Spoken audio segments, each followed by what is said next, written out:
Hogstye.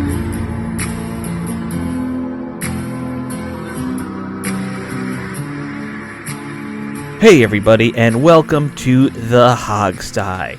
We are doing our, I guess, is it Pro Bowl week, or is that now not Pro Bowl week? I can never remember if they've moved the Pro Bowl back. It's our or Pro not. Bowl week spectacular. I don't think they're having the Pro Bowl, so there's no Pro Bowl spectacular. No Pro Bowl spectacular this week, and, you know, it was before the Super Bowl once. I don't remember if it is anymore, or if they moved. I think it is supposed to be, Yeah. but again, it's not. Yeah.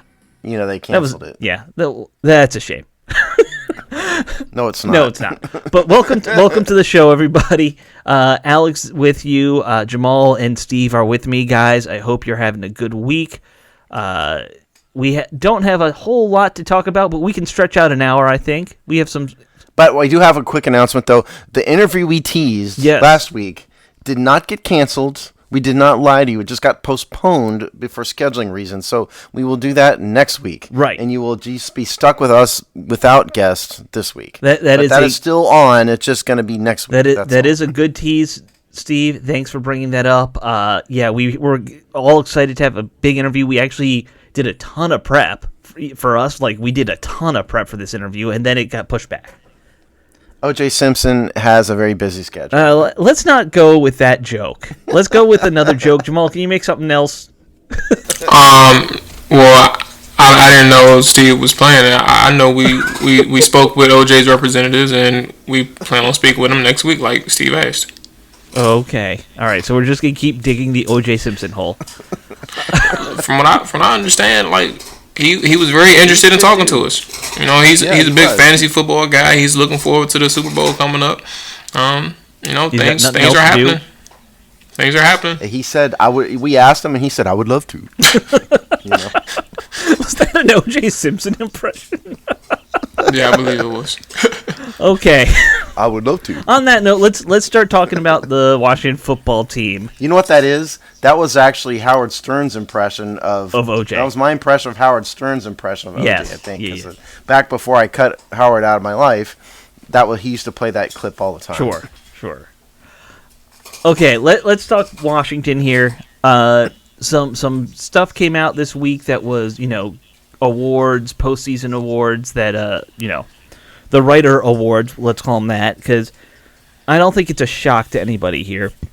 Alex Smith was named the Comeback Player of the Year by the Football Writers Association, as well as by Sporting News, and pretty much any other organization that possibly could give away a Comeback Player of the Year award, I think probably just went with Alex Smith, because how could you not, after what he did?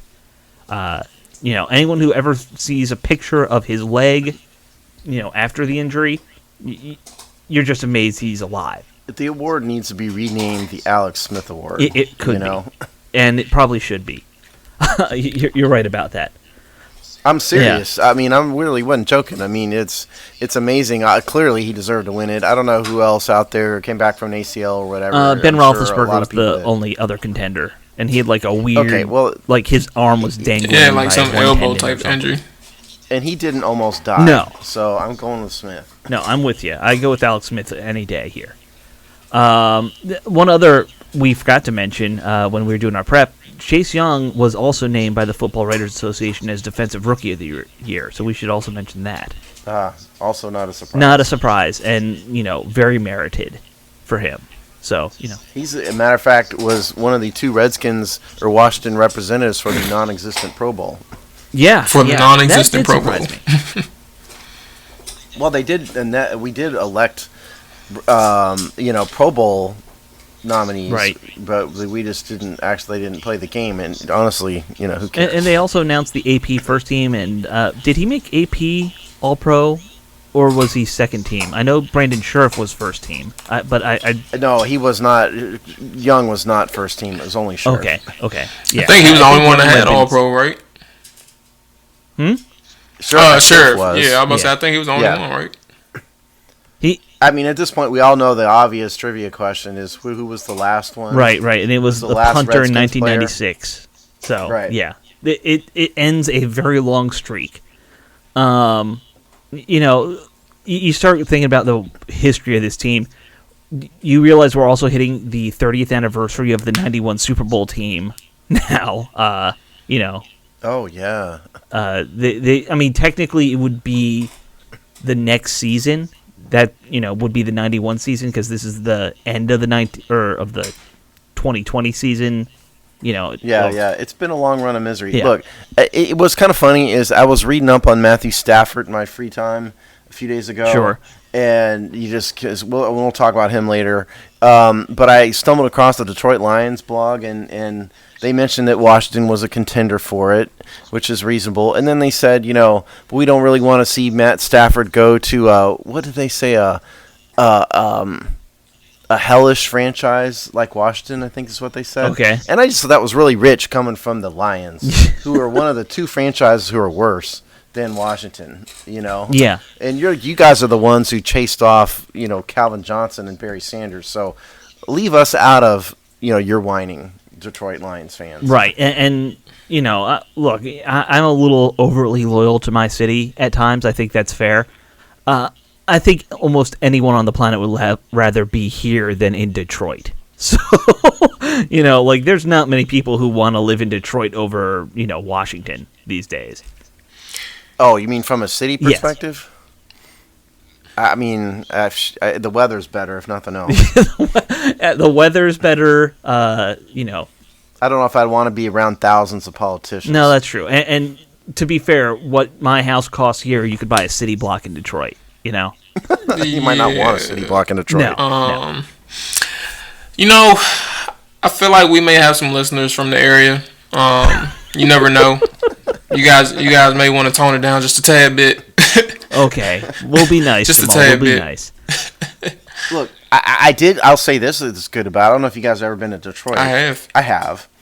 Yeah, and I went to see a Redskins-Lions game in Detroit several years ago before the show started, and the hotel was very nice. We stayed in the team hotel. It was hell getting to the stadium from the hotel. We went through a bad area, but the stadium itself, Ford Field, was very nice. Oh, okay. So I was going to ask, was this Ford Field or was this the old Pontiac? No, it wasn't that old. It was, Yeah, he said before the show started, so my math is telling me this is one of the losses that they took. Because it was either 2000, it was either 2000, it was one of the Jim Zorn years, or McNabb, one of the McNabb games. Oh, God. I remember seeing Laverne Coles in the... Oh, go ahead, Laverne Coles. I think it was before that, Jamal, because I remember running into Laverne Coles in the lobby of that hotel, I think. Okay. So. Oh, no, that's not right. It was the Mark Brunell year, because we saw him in the restaurant, my dad and I. Laverne Coles and Mark Brunell would have been Bill Gibbs' first years. Yeah, so they intertwined. So it was. I remember Brunell was the quarterback because we ran into him. Like he sat right next to us in the steak place in the hotel. Oh, okay. So it must be 04. So that's what it was. Yep, that would check out with those two names. All right. Yeah. So it wasn't a bad place. I don't think they lost them, right? Did they lose that game? I think so. I mean, it's a safe guess. Yeah. Well, I don't want to distract you from the point. I'm sitting here thinking about the game and stuff. Go ahead. Get back to your point about Detroit. Well, yeah, and what we did on the Saturday before the game was we went to the Henry Ford Museum. Okay. Which was very. I thought this is a way to kill like an hour.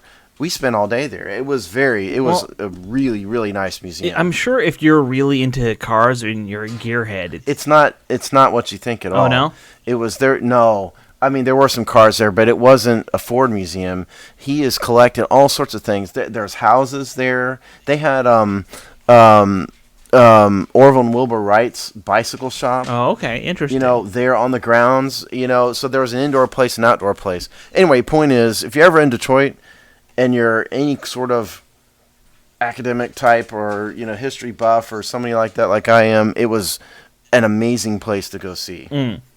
Interesting. Very worthwhile. Yeah. And of course, Steve, as you know, the only food thing they're known for is hot dogs. So you were probably happy with that too. Yeah, I'm sure I ate hot dogs. Anything that anything he ain't got to cook, he in good shape. Yep. That's right. And that's quick fix. Right. Yeah. I have no doubt I had a hot dog at a minimum at the game. I'm sure you did. I'm sure you had multiple 4 hot or dogs. 5. Probably. Well, they're not free, so I probably didn't have 5. It's free that I ate the 8 hot dogs that day, that time. Yeah. 8 hot dogs, Jesus Christ. It was a bet, you know. But the sad thing was, it wasn't a bet in which I was the bettor. It was a bet about me. The bet was the people I was with said, these hot dogs are free. How many is he going to eat? And the answer was 8. Yeah. Over the course of 4 quarters. But you won anyway because you got to eat 8 hot dogs. That's right. Guys, we should refocus and talk about some of the other things that going on with the team. You don't want to talk about the Henry I'm about to say, Ford what was the subject? Was it Stafford or was it Alex Smith? We were initially about, like, Steve brought up Stafford for a hot second, and then just, you know, we went off on a tangent. Okay. Right. But we have like 2 other topics to get to before we talk about quarterbacks. Topic 1, Ron Rivera announced that his staff is finalized, so don't expect to see any more additions. He's basically just going to retain almost everybody. He did promote Jennifer King, who was basically what is that entry level quality assurance control? That was her previous. No. I think she was an intern. She was an intern last year, right? Yeah. But now she's going to officially be the assistant running backs coach, working with Randy Jordan. So congratulations to her. She, I believe, becomes the second full-time head coach as a woman and first African-American woman to do it. Not head coach, assistant coach. You said full-time coach, though. Yeah. I mean, congrats to her. I don't get all wrapped up around things like the first this and that. And, you know, I'm just interested in, you know, are they good coaches? There's not a lot of female coaches for obvious reasons. It's that not a lot of women play football, and those that do is a very small number, and most of them aren't anywhere near good enough to be at an NFL level. That's why there's no women in the NFL, you know. But congrats to her. So, you know, she clearly earned it. If you look at her bio, she's been around. Yeah, she was a basketball coach before this, I believe. Yeah, but she was also like a coach at the AAF before that died. And she worked at Dartmouth as a coach. She's been with the Panthers. Yeah. She's a well-earned position. She's the assistant running backs coach now. So right. One of the things I noticed in her bio, a 2-parter. First, prior to this, she was actually a wide receivers coach when she was at Dartmouth, and I believe in the AAF as well. And she worked very closely with J.D. McKissick all this season as a coaching intern. So, you know, maybe that wide receivers knowledge she, you know, helped him with what did he have, 85 catches, 80 catches, something like that? You know. I'll say this. I don't think Ron Rivera's the type that wants to blaze ethnic and gender trails just for the hell of it. I mean, I think he wants to win. And if he hired her for that reason, it's because he thinks she's right for the job. And she did a good job in her role as an intern. So, sure. I think all the other stuff is kind of nice. But in that respect, but I don't think he would do it at the cost of the team. So, yeah. And so congrats to her. You know, I think it doesn't hurt the team's PR image, which can use all the help it can get sometimes. So, you know, good for them there, too. The next topic we had to talk about today, and I think this is going to be the one that probably takes up a bunch of our time, we're starting our free agent series. We talked about tight ends last week. The next step on our list was defensive line, free agent defensive linemen, where Washington is, what they could use, you know, who could they grab in free agency. And this one was... it was me who had to write it, because usually if no one else wants to do it, I do it for these free agent series. I came to Alex and said, there's a couple left. Will you suck one up? And this is the one. Well, that was usually, most years that's how it works. This time I think I just said, I'll do whatever no one wants to do, like I always do. And it was defensive line. It was defensive line. And thankfully for me, defensive line is fairly easy, because when it comes to our current defensive line and who's on the roster, you don't have to worry about defensive tackle. We are like 5 deep at defensive tackle. Our top 4 guys, you know, if they're all healthy, they're all starters NFL-wise. Like, I have no doubt in my mind if Matt Ioannidis and Tim Settle were on other teams, they'd probably be starting for at least half the teams in the league. Maybe not, you know, if you have Fletcher Cox, they're not going to start over him, but we are very deep at defensive tackle, so I didn't even worry about that. And you don't have to worry about starting ends. We have two who are very good. They're very young. And they're both on rookie contracts. So you're not worried about defensive end right now. Where you are looking, though, Kerrigan's probably gone, as I talked about in my article. Ryan Anderson, nice knowing you. You didn't do a whole lot. Yeah, he's got to be gone, right? Like, well, I'm sorry. I know he's a good he's team leader. Yeah. But he just doesn't provide enough value.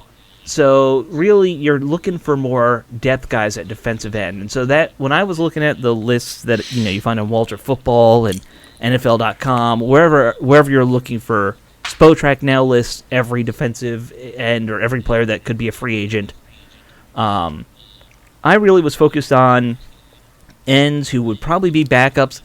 I actually, and this is just me, I think that if you're going to go this route in free agency, you're not looking for a young guy necessarily. You're probably looking for somebody who's a bit more of a veteran who can, he's willing to take a backseat role. So that's a little tricky to find because obviously guys like Kerrigan don't want to do that.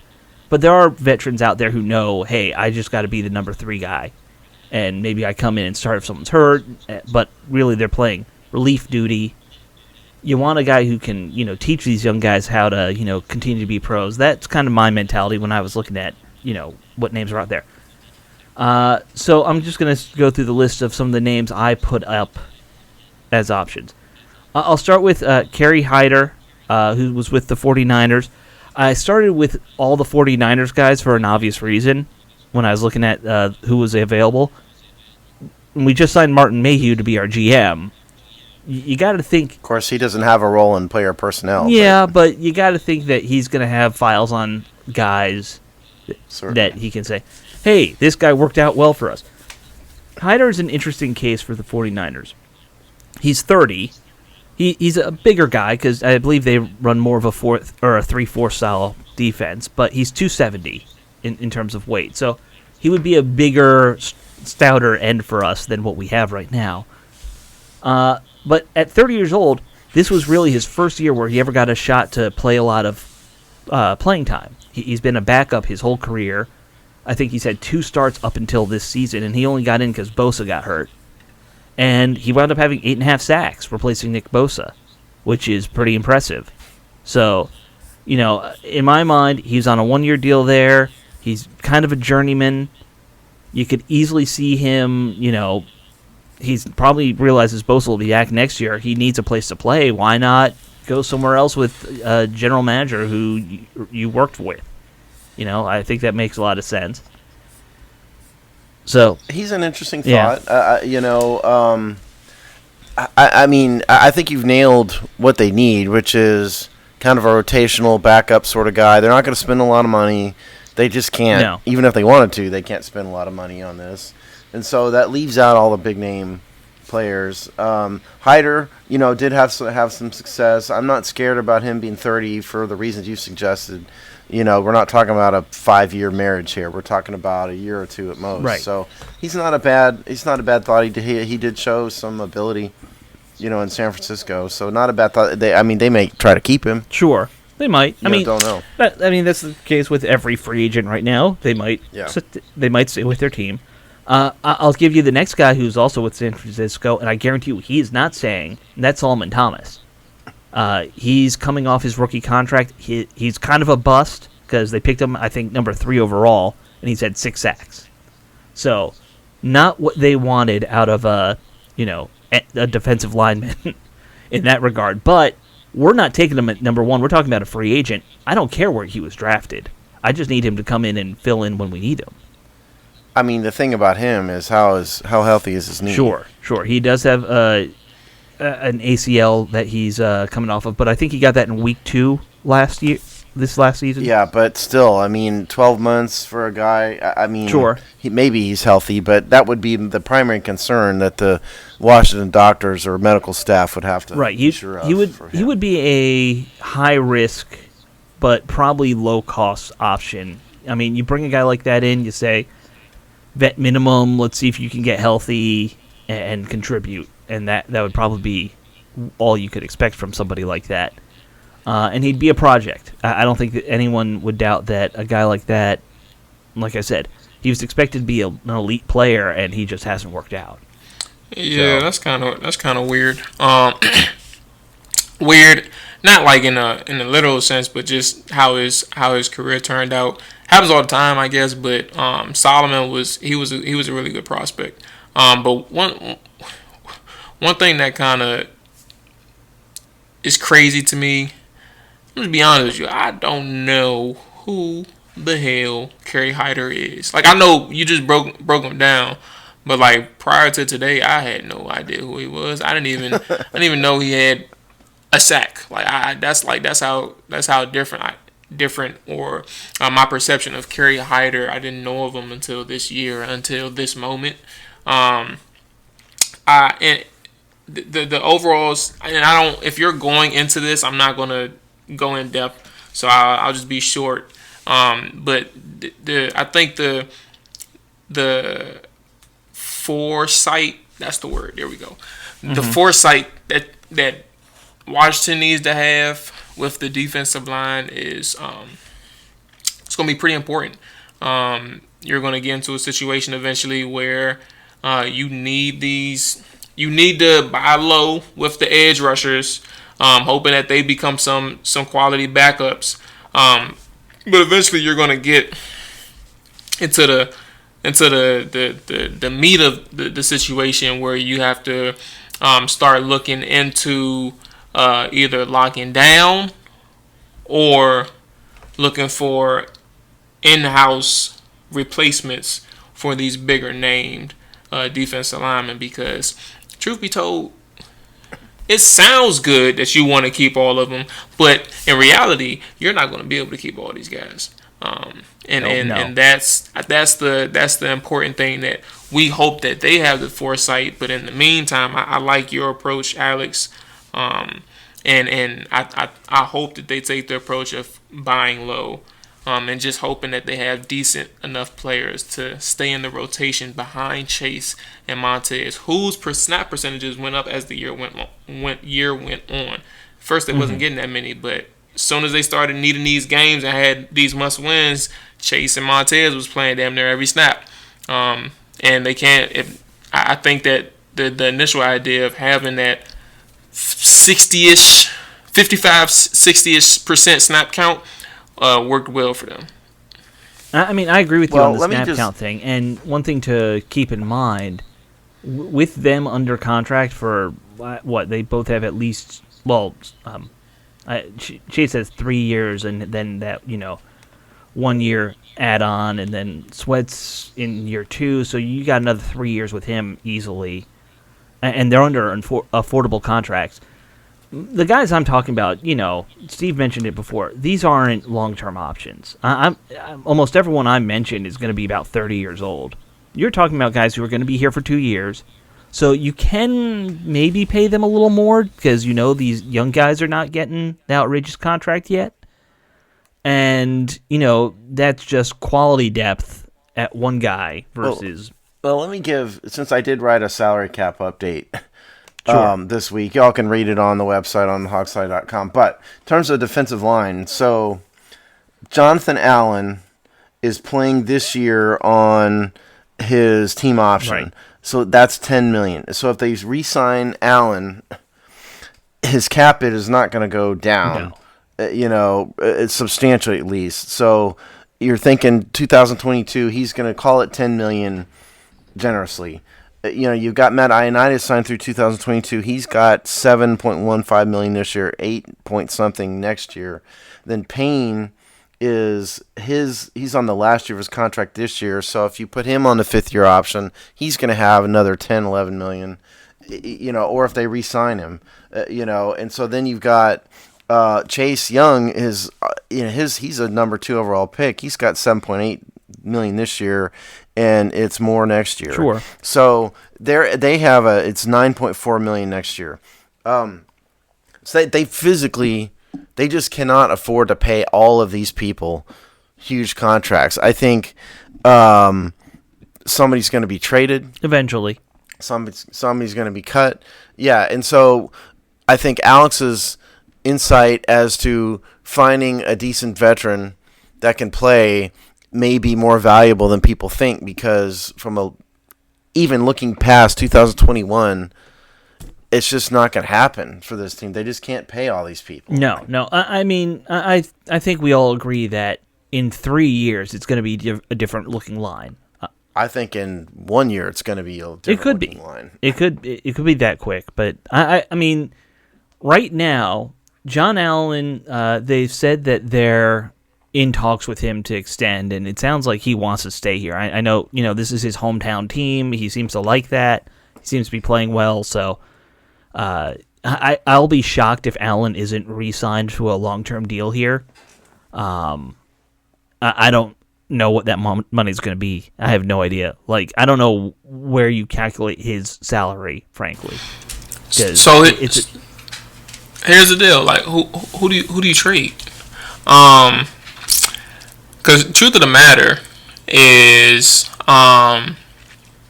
you don't want to go into a Kirk Cousins situation with none of these first round picks. No. Obviously, franchise is your best friend in this instance when you have so much talent. It allows you to franchise these guys. But are you going to choose to franchise one or maybe one twice, 2 consecutive years, or one 1 year and then one the next year? Like, what is your option? But also, are you going to risk committing so much money into that position group, which I doubt they do, or are you going to trade and try and get some value for some people who you love them, but you got to do what's best for the organization? To hell with what your fan base is talking about. I'm not trading away any this for the sake of this conversation. To hell, I'm not trading away any of these defensive linemen for Matthew Stafford. I'm not trading any of these defensive linemen for Deshaun Watson. I'm not trading none of these guys for any of these quarterbacks. Okay, fine. You don't have to. But eventually, when the time comes and their contract year is there, and they find a way to not sign him because he finds more money in free agency and a better fit somewhere, and now you have nothing for a guy where you said you wasn't going to trade him for a quarterback. Sure. I'm just saying, it's gonna be like a hindsight moment, I would have did it type of situation where you could have just opened your eyes and realized you have a chance to capitalize on a particular situation at one of the best positions available. Or if you're not going the quarterback route, you had a chance to capitalize and get draft picks for a top quality defensive lineman on your team. Well, I think, if we're talking big picture, which I think we are here, like, it really depends on how the coach wants to build this team. And if you're doing a traditional build on, like, a defense, you're going to keep the ends who, they're the guys who get the sacks, they're the guys who make big plays, over your interior linemen, usually. I don't agree with that. I think that if you look at how most teams build, that's where the big money goes, is the ends. When Tom Brady gets in trouble? Yeah, it's not because when he gets an interior lineman. I know that, but yeah. I'm just saying that's how teams build. I'm not saying it's right. I'm saying that's how teams build. I think from a practical reality standpoint, Jonathan Allen is probably the safest just by virtue of the fact that he's first up. Sure. He's up this year, right. So at the end of 2021. Payne and Ioannidis are both up in 2 years, right? Yeah, if they sign him to a long-term contract, he's probably not realistically tradable. Ioannidis is signed through 2021. Payne is on the last year of his rookie year this year, but they will have the fifth-year option they could do next year. So from a practical reality standpoint, Payne and Ioannidis, 2022, they're not going to trade Chase Young, I don't think. Montez Sweat, I wouldn't take him off the table necessarily, but I think more likely is that one of Payne or Ioannidis is probably the ones to go. So that's probably the most likely. So here's the good thing is that, now correct me if I'm wrong, I may be missing it, but the good thing is that these guys are all drafted in different years. So you do have the option. Like Ioannidis was drafted in 2016, Allen 17, Payne 18, Sweat 19, and then you have Chase Chase in 2020. So like you have the luxury of exercising those 5th-year options when the time comes for these players, but eventually you gotta make a move. So I guess it's more so trying to figure out how they're gonna maneuver it best. My goal, I'm not gonna lie to you, I'm trading away somebody. I love Payne. And I said we all love these guys, so I don't even need to go there. Right. I would have really considered doing Allen because I think he provides the most value. Me too. And that's where I would have seen it. And if they're trying to extend them, I'm perfectly fine with that. But who's up next? That's my question. Who's up next? Or are they just gonna let these contracts expire and not do anything with them? See, that sounds crazy too. I mean, I have an idea we'll get to later on this. Yeah. But in terms of free agency, so let's run through your list. Well, I'll go through the names quicker here. Yeah. I think those top 2 are probably the most obvious candidates. The rest are, they're out there. They might be of interest to some people. Oliver Vernon, he's been with the Cleveland Browns. 30 years old. It's Olivier Vernon. He not Oliver. It's not Olivier. It's Olivier. Yeah, sorry. He was with the Giants and Dolphins before that. He's getting up there, but he's still pretty good against the run. Very physical, kind of plays like Kerrigan. Everson Griffin, probably going to retire, but I put his name out there because he's been a dominant defensive end before, and he would be an interesting veteran presence, which is what I really want to see somebody like that to help groom Young a little bit more. Not that Young's, needing a lot of help, but I think having vets around young guys is a good thing. Danico Autry is probably a lesser-known name to, I think, a lot of folks. He's really more of a defensive tackle and hybrid, but he could provide depth at both positions, 31. One name I put out there just to kind of piss off some people, Trent Murphy. He's going to be a free agent. He's 30. I always kind of felt like he was one that got away for Washington, even though I know he wasn't a great defensive end or edge rusher or whatever. I always like those blue collar lunch pail type guys like him. So I thought I'd put. I mean, it's an interesting thought. Yeah. He kind of alienated some people with getting in trouble with steroids. Yeah, but I recall, but that was years ago. They need a run stopper. They're still not that great against the run, so it's not an interesting. It's not a horrible thought. Right. But yes, some fans would probably be irritated by it. But so what? Yeah, and as long as he's clean, I think it wouldn't be a bad thing to get a guy who knows how to stuff the run, because we got edge rushers. I'm okay with these are your 2 edge rushers. Get a guy who can go in there on 3rd and 1, and Yeah. And the last person I mentioned at least was Takk McKinley, who's kind of like Solomon Thomas in that he was a first-round pick, hasn't worked out in Atlanta. Isn't this the guy who carried a picture of his grandmother up on stage on the draft? I think so. Day? Do y'all remember? Yeah, was that him, Jamal? Yeah. I mean, I thought a lot of him in college. I don't know what happened. I haven't paid attention to him since. I actually seen what was going on between him and Atlanta on Twitter. He had he launched his own campaign to get released from Atlanta on Twitter, and I mean it eventually happened. But I think the thing with him was that he had some situation going on where I guess his playing time was cut, and it kind of screwed with him and maybe his potential to be seen by people or something like that. Mm-hmm. It was something crazy going on where I vaguely remember it was a reason why he wanted out, and a lot of people was thinking he was just he was a player who declined, but in reality it was just his situation in Atlanta that was causing his numbers to drop. That played up close to the majority of the reason. I don't know where the percentage lies, but I'm saying that to say that he does have some talent. I don't know to what degree, but there was something going on in Atlanta that wasn't natural. It wasn't just him being a bad player. It was something else. or something more. Yeah. Can we also remember Atlanta's kind of as big of a hot mess as any football team in the last 4 or 5 years? Ever since they lost that Super Bowl, they've had their issues. They have had their issues. There's no doubt about that. I mean, of this list, I guess the guys that turn me on the most for the role that they need to play in Washington, I would say Solomon Thomas, assuming injury, Trent Murphy, Takk McKinley.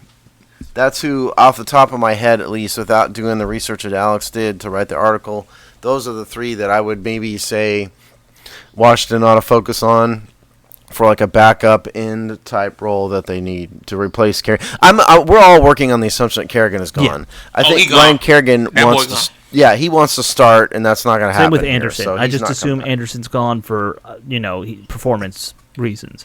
Anderson's gone because they're not going to have him back. Yeah, I mean, nice guy, just didn't work out. Yeah, no, I don't have a problem with him. It's just he's not coming back. Yeah. So I think, and technically, I think they have like 5 other guys who are on option years, or what do you call it when they sign after the season? Futures contract. We have a couple guys on futures contract type stuff. Okay, so RFAs. Here's the group that we haven't talked about. Obviously, we talked about Allen.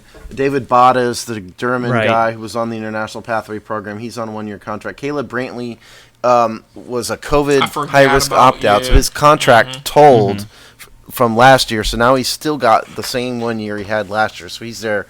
Jalen Jelks is a practice squad futures contract guy. Lawrence Devereaux, same thing. Tim Settle is an interesting name. He's got 1 year left on his contract. Drastically outplayed his draft. Interior draft status. By the way, we were talking about guys you might need to trade. Like if you're talking strictly ROI, you'll get more for Tim Settle than what you drafted at him at, I think. Yeah. James Smith-Williams, the rookie from last year. Casey Toohill, practice squad, futures contract guy. Daniel Wise. That's the group beyond. Right. There's not a lot of quality there. The only ones who are signed beyond 2021 are Matt Ioannidis, James Smith-Williams, Casey Toohill, and Chase Young. That's it. Right. Yeah, so, there's some work to do there. Right. But, I think going into next year, you're really just looking for a 1 year backup at most. Right. So, that's...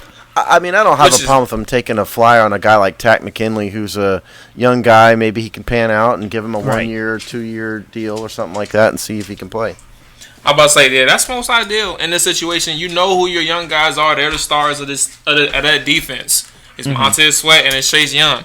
At this point, just get some guys who can give them a breather for like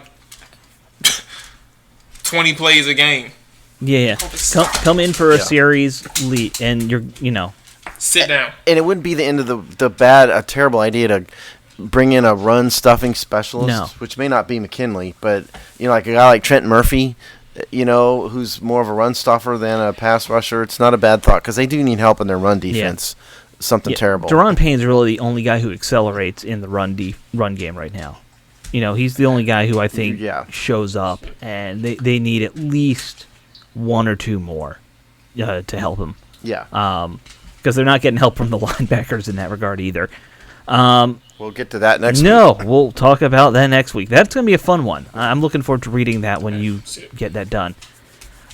So we talked earlier about Matt Stafford, and we want to talk about quarterbacks, guys. And, I mean, I'm sure you've seen, even though, Steve, you're not on Twitter, you've seen how every quarterback is apparently going to be available in free agency all of a sudden, it seems like. I mean, I've read the articles. I don't know what the fan base is saying, but I've read a bunch of articles on it. It's, Deshaun Watson, Matt Stafford, Aaron Rodgers now thinks he might leave Green Bay, and it seems like literally 30 of the 32 quarterbacks might be available at times. Can we just eliminate anybody who's over the age of 36 automatically, please, in terms of a trade bait type thing? I understand where you're coming from there, but, they're out there, man, and they're loving every minute of it. I was listening to somebody talk today, and he thinks that Aaron Rodgers is really just doing this to mess with the Packers for taking Jordan Love. Aaron Rodgers is that petty. Yeah. There's not. It's not. I mean, I think is a true statement. Oh, I think so. I think he's pretty petty, I think the irony isn't going to be lost on him that this is what happened to Brett Favre. Aaron Rodgers is a guy who's estranged from members of his own family for weird reasons. Yeah. You don't think he wouldn't be ticked off at Green Bay? I bet you he's incredibly ticked off at Green Bay. Yeah. So he downplayed it in the media, saying I don't, to what degree, who knows how serious he was, or if he was just doing damage control. But I mean, technically it was damage control, but who knows like how serious he was when he initially made his comments. But he said that it wasn't. He has no issues or no problems with Green Bay. It was just, I guess, the way he said it just didn't sound right. Mm-hmm. So in terms of quarterbacks, first of all, I'm not trading anything for Aaron Rodgers. Great, all-time great, obviously, but the man is, what is he, 38 now? Yeah. I'm just not trading away a Mount Everest-sized pile of draft picks for a 38-year-old in any capacity. No, sorry. The fact that Green Bay could still get a number one even for him at 38 kind of blows my mind. Yeah, he's that good. Like Matt Ryan, not doing it. He's that age too, roughly. He may be 36, but maybe he's a year old younger. But but the two guys who are interesting thoughts, Matt Stafford and Deshaun Watson. Now, I spent 10 minutes on the last show saying I wouldn't draft Deshaun Watson. Then Jamal spoke. Trade for him. Jamal changed my mind a little bit.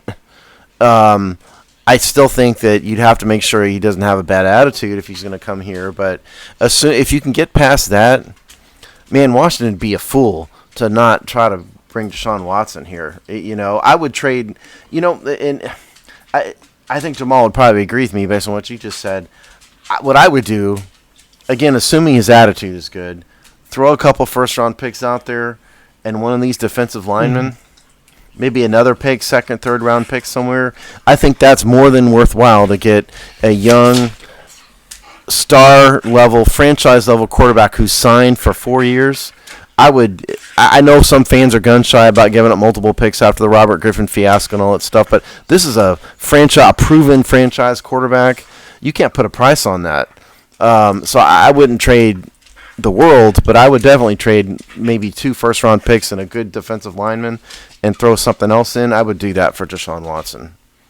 I mean, it is assuming he doesn't have a bad attitude. It really is a steep price, and that's what still has me balking a little. Like, if 2 first-round picks, I guess I can live with, but there are people who are saying 3 firsts and multiple seconds, and you're crippling your team. Houston be dumb to not ask for that. Man, I'm giving up 3 first-round picks. I'd give up 2. I'd give up 3. But my reasoning in the first-round picks is because you're trading for a known quality quarterback that as it stands right now. Now the thing. All right, I'll be quick because I know my mic sound messed up on here. So for those listening, I'll be quick with my point. Anything after the trade, if it happens, that's just terrible luck. So for me, when I'm talking about looking at my next 2 to 3 years looking for a quarterback in the first round, why would I even take that risk when I could go for Deshaun Watson, give up my first 2? Give my next 2 draft picks in the first round, next 3 if that's what they're asking for. I'm trading for a known guy. I don't need to search for a quarterback anymore. This is the quarterback that I'm allowing them to have my first round pick for. I paid first round picks for a known quantity, a top 10 quarterback, arguably top 5 for some, in Deshaun Watson. Okay, have my first round picks. That's what I was going for anyway in the first round. I'll find a way to get other people. That's what my scouting department's there for. That's what my general managers are there for. That's what free agency is there for. I'm fine. Take the draft picks. Take the first round. Take them for 2 to 3 years. I have my quarterback. Let's go have a season. Let's go have multiple seasons. Let's get on the championship run. It's a valid point to say. It's what I said earlier. Also, he's proven. This is not like drafting a guy. It's not drafting Robert Griffin. It's not drafting. Look, even Trevor Lawrence could bust. Okay, newsflash. Most first round quarterbacks bust. I did the whole humongously long analysis last year on this. Most quarterbacks bust.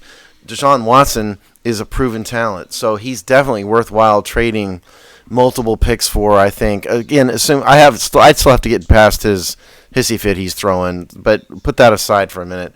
Yeah, I would trade multiple picks, and I would trade a player. Perfect opportunity to trade one of these defensive linemen, as far as I'm concerned. Throw that in too. The Texans could use it. A defensive lineman. J.J. Watt is constantly hurt. Maybe they need the future J.J. Watt on that team. So I think you're right in concept. We could argue about how far I would go. I don't know. I have to think about it. But I'm with you sort of in concept, Jamal. I'll put it. I will say this. Even though the price is going to be steep, and I might balk at it and not love that, and I mean, look, let's be honest. If you don't have 3 years of first-round picks, it is a detriment to the team in other areas over that time. And there's no doubt about it. It means you're basically not going to have a blue-chip rookie for 3 seasons, or let's say 2, just to be nice and say, yeah, Watson replaces one of those. Because that's a big deal. We saw how it messed up the team after the Griffin trade. That said, I do like Watson a lot more than I like the other name that everyone's thrown out there, and that's Matt Stafford. I like Matt Stafford a lot too. He's 33, so I'm a little bit more comfortable with him. But I definitely wouldn't give up as much capital to get him as I would Watson. Yeah, I mean, that's the thing. I would probably trade for Stafford, but I wouldn't give up, a whole bunch of number 1 picks for him. You're going to have to give up a number 1 pick for him no matter what if you want him. I just don't think he's I would worth trade more for than the him. first round. I don't like at his age. Maybe not. Who he like the thing I always come back to is I watched this team play. They do not play well with a pocket quarterback. They played terrible when they had quarterbacks who couldn't get out of the pocket. And Matt Stafford's a pocket quarterback. You're going to need to rebuild the whole O-line to make him work. Here's what I would do. I think the best thing, I would go all out to get Dak Prescott. That's a guy who I would give the farm up for. He's not assigned, so I would offer him the biggest contract I possibly could. If Jerry Jones actually is letting him walk, I would take Prescott over all of them because you don't have to trade for him. You can keep those number 1 picks. Prescott, if you really watched the Dallas Cowboys when he last played before he got hurt, that offense used to run through Elliott. It now runs through Prescott. He's improved a lot. He's mobile, like Alex is talking about. Prescott would be my target if I were Washington. That's assuming Dallas lets him go, which they'd be dumb to, but it's a salary cap problem, and Dallas has major salary cap problems. It is a salary cap problem, and, I don't think anyone's talking about it. Like, he's still not signed, which is amazing. Because I think it's ridiculous to think that Jerry Jones would let Dak Prescott walk out of Dallas and straight into Washington for nothing. It seems ridiculous to even think that they would allow that to happen, but you never know. I mean, money talks, and there was a little bit of a murmur at one point that from Dak Prescott's brother on social media of all places that he doesn't actually like being in Dallas that much. But who knows how true that is? Yeah, I mean, Twitter is the spawn of Satan run by Illuminati, so I don't really trust it. It might have been Instagram because we're talking younger kids now. Oh, that's so much better. But, if somehow Prescott were to hit the free agent market, even get to the legal tampering period, you go all in. Yeah. I would offer him the max value contract I could dream of. Yeah. Yeah. I would offer him, hey, you want, a percentage of the team? What do you want? What does it take? That's illegal. Yeah, but, I know. Okay. They can't do that. I mean, but, anything short of the Patrick Mahomes contract, I mean, that was a bit of an absurd contract, I think. But, I mean, I would offer him as much as you can. That'd be because I think it's very important. I would take either him or Watson, but the idea of being able to sign somebody without a huge trade is very. Oh, absolutely. Absolutely. And, of course, there's going to be other names out there. I've always been of the keep building the old-fashioned way, or the way you plan for a team rebuild. And if it's like you want to gamble with Mac Jones or whatever. Well, no, I would maybe go this year, get Jacoby Brissett, or if Mariota or Carr released from Oakland, I think there's options like that you could take for a 1-year rental because you're too high to draft a good or you're too late in the to draft a good quarterback. Just accept that you're probably going to go 6-10 next year because that's realistic, and By the way, I mean, all of this is contingent on Alex Smith not being on the team. Sure. Because they cannot keep Smith. It is impossible to keep Smith and sign or trade for one of these expensive quarterbacks. That is not going to happen. So all of this is bent on either Smith retiring or Washington letting him go, having the distasteful job of letting a guy who almost died for your team go. Look, man, Washington, I know y'all listening. I don't know who's listening in particular, but if you guys know me, hire me for a week. I'll make the call. I'll talk to Alex. You're going to be their axe man, yes, Jamal? Give me a makeshift office. I just need a week, and I'm out of there. Just pay me what you would pay somebody annually for that 1 week, and I'm out of there. That's completely fine. Jamal's going to be the Bobs from Office Space. They just come in to fire everybody and then they leave. Yep, that's all I need. That's all I got to do. There was an episode of Cheers about this too years ago. Yeah. People who were old. Yes. Yeah. It was actually before my time, but I have actually sat down and rewatched the entire Cheers. Yeah. Did you? Yeah, Norm was the hitman for a company for an episode. Uh-oh. Yeah. Yeah. Anyway, so that's there are strong feelings amongst the Redskins fan base on this for obvious reasons. A whole group of people do not want to trade a bunch of first-round picks for any quarterback, and I understand that. Because you're gun shy, you believe in the draft, a whole bunch of other reasons. I've come around. I wouldn't mind having Stafford. I just wouldn't pay a huge, enormous price like I would for Watson just because of his age. And I think Alex brings up a good point about the mobility. So, to me, if you're going to rank order quarterbacks next year, I'm going Dak is your number one target, Deshaun 2, Stafford 3, and then there's no 4, but some guy who's going to, fill in for a year or two. of those 3, that would be my order too. I've never been a big Stafford fan because, I don't know, maybe it's because he looks like Haley Joel Osment. I don't know. He's got a huge arm. I would definitely take Stafford. He's got a halfway decent. He's only contract's $30 million, I think. And I think it would be 20-something if we traded for him because they'd have to take a cap hit. It wouldn't be a bad contract. He doesn't have a huge contract. No, but I don't know. To me, the mobility thing. We saw how well Heineke could move this offense, and he's not a great quarterback, but because he can run and get out of the pocket, it helped the offense. We saw Heineke for 5 quarters, man. I mean, I just can't, and no teams had any film on him. I like Heineke, and I know he's Robbie's buddy and all that, but I just cannot get I'm talking just more about that style of play. I think I don't think the pocket quarterback works in the modern NFL that well. Tom Brady's won a whole bunch of Super Bowls. There's not many others left. Aaron Rodgers is basically a pocket quarterback who runs sometimes. Aaron Rodgers but was a mobile quarterback up until about 2 years ago. He's mobile, but he passes a lot from the pocket. He can, but he doesn't have to. Yeah. Anyway, all right. Peyton Manning. But, there's another one. Now that you guys had your discussion, I'll just be quick with mine. I don't even have a discussion. My priority,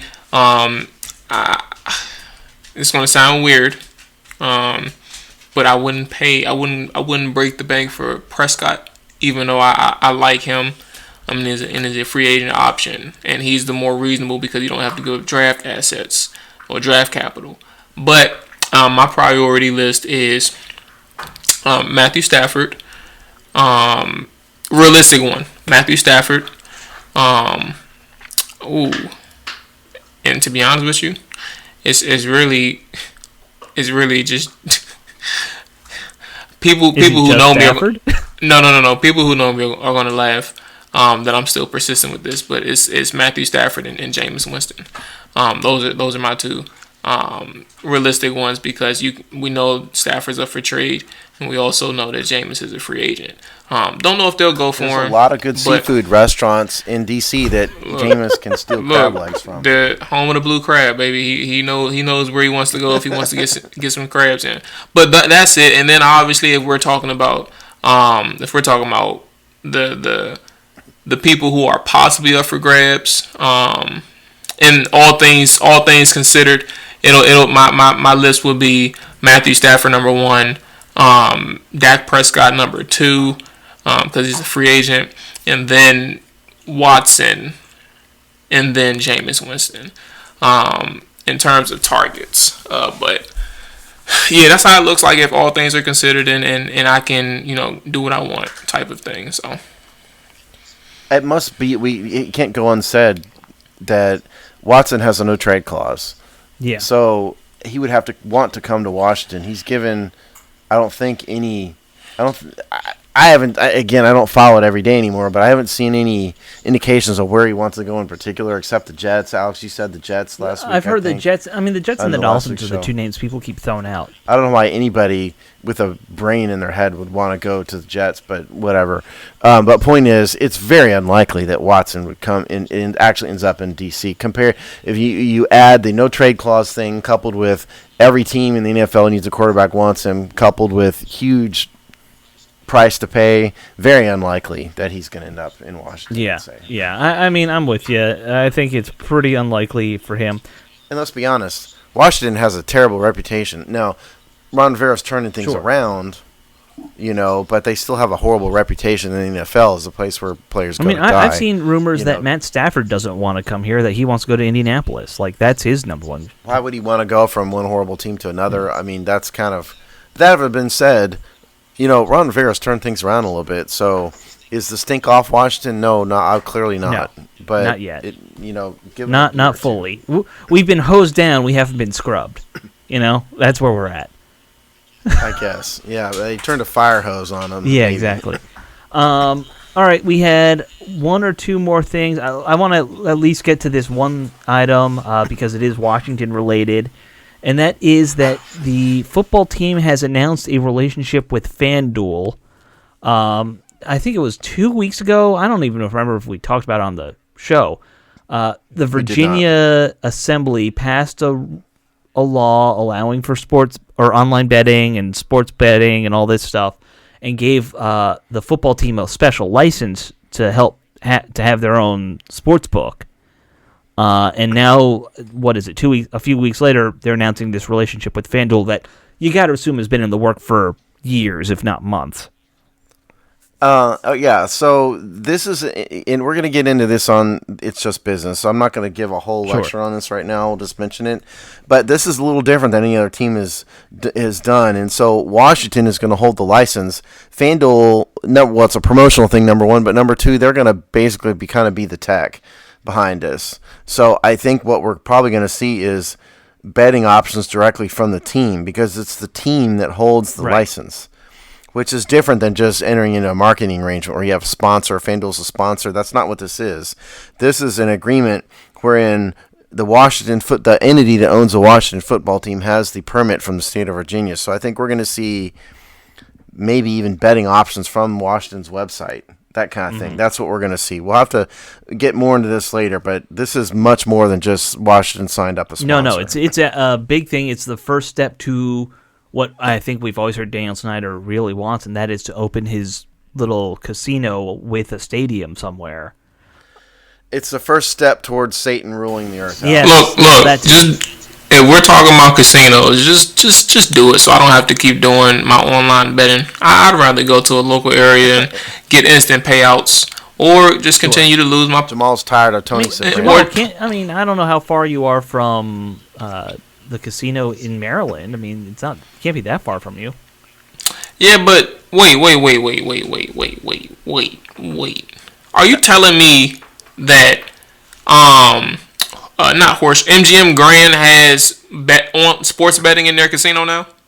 I have no idea. I just assume they. Yeah, I'm about to say I know it's DC. Why wouldn't you have it if you're a casino? Yeah, but I know DC has it. But I didn't know about MGM Grand. So I honestly don't know because I don't bet on. I don't go to casinos. So okay, yeah, I'm about to say I don't think Maryland has it just yet. I'm not 100% certain, but I don't think Maryland has it just yet. I think it's getting passed this year, isn't it? I know they're talking about it. They are always talking about it in Maryland. I believe so.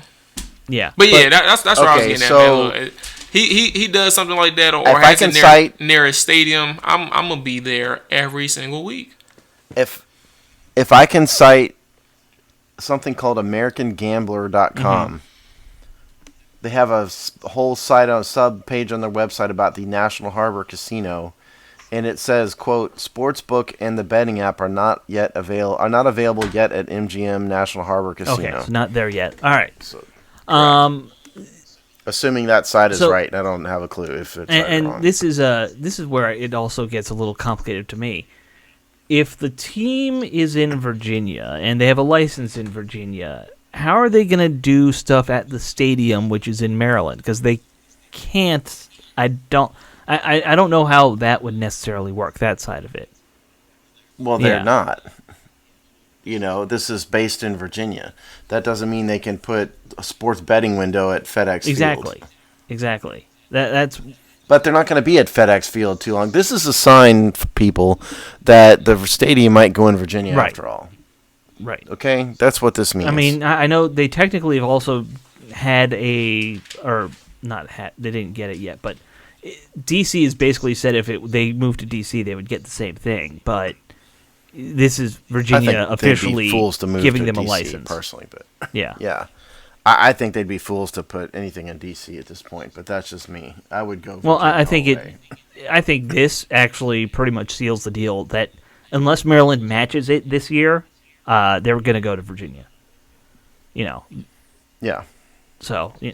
Well, there's just a lot more. We can talk stadium on another. We're already out of time. We can talk stadium on another show. But just the moral of this story is look for a real gambling options to come directly from the team in the near-term future. This article we read that came from the team did not say when this would start, but one would have to think next year.